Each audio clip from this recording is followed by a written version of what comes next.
I think it's important for teachers to evaluate their teaching strategies. From my perspective, speaking now, as somebody who has taught for many years, there's an aspect of saying, well, how can I do this better? What led me to develop the SAMR model was some work I did back in the mid-80s. I was a graduate student at Harvard at that point, and working on rethinking aspects of the undergraduate introductory science curriculum. And at that point, I could see that some of the tools we had for digital storytelling and so on could really make a change. But it wasn't clear that this was anything intrinsic to a given tool, and rather a question of different types of practice associated with this. So that's what triggered the desire to research the topic and eventually led to the SAMR model. It's very important for people to feel comfortable with the tools, to evolve their practice. So it's just fine for people to say, look, I'm going to start doing what I already do at the substitution to augmentation levels, incorporate the tools, enhance my current practice, and when I'm comfortable with that, move on to incorporating elements at modification to redefinition. That's a perfectly valid approach. In fact, to be honest with you, I think it's the approach that would work for most teachers. There are many things that work just fine at substitution to augmentation levels. For instance, assume I'm teaching a course on poetry. It's fine if I decide as an educator that I'm going to create, say, an ebook that incorporates the poems, some critical elements to allow the students to read different interpretations and so on, which would take it roughly to an augmentation level.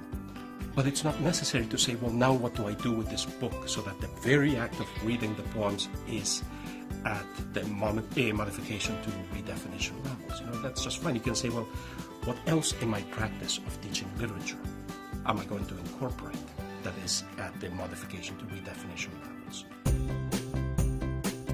The difference between augmentation and modification is whether you're essentially reproducing what you were doing before in your practice, or you're significantly modifying it but keeping the heart of the matter. So let me give you an example. Suppose that I'm teaching geography. Okay? If I'm using maps, digital maps, to teach geography, and I say to students, well, I want you to create maps of, let's say you're studying Egypt. I want you to create maps of Egypt that outline archaeological sites that you're interested in, and that also outline areas that were important agriculturally, to link the archaeological sites to resources on the sites. All of that is quite wonderful. But I'm going to ask them to create the maps in such a way that they're interacting with each other, so that they create the digital maps in shared sites, and they use them as gateways to each other's knowledge. You have them engaging in a deeper conversation, where you're using the digital maps as a gateway for a social practice of exploration, and use the maps to talk with each other, integrate each other's discoveries, build a practice that is mediated by the social use of the tools in a networked environment.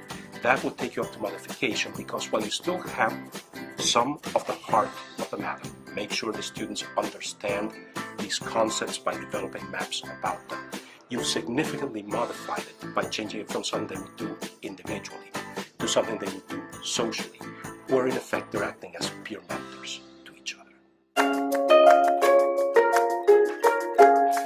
Really good use of the technology at the modification to redefinition levels allows students to engage in exploration of areas that they might not have otherwise. One of the fascinating things that we can do with the technology is we can bring students into how chemists think at a much deeper level, even at the beginning of their studies, than we otherwise could, because we have tools for visualizing molecules.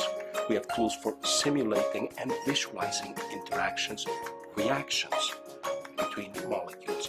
One of the things I see happening in classrooms that are very successful at incorporating tools at the modification and redefinition level is I see students taking charge of their education.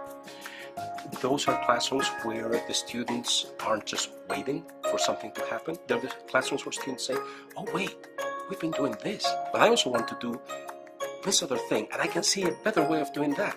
And there's a certain excitement, a certain ownership there's a certain joy in figuring out, gee, I could do this in a different way and bring something different or new to my students. And I think keeping teaching practice as something enjoyable, lively, the reason that so many teachers become teachers in the first place, keeping the passion lively. So again, a continual re-examination of practice allows me as a teacher to make the best possible use of the technology to accomplish my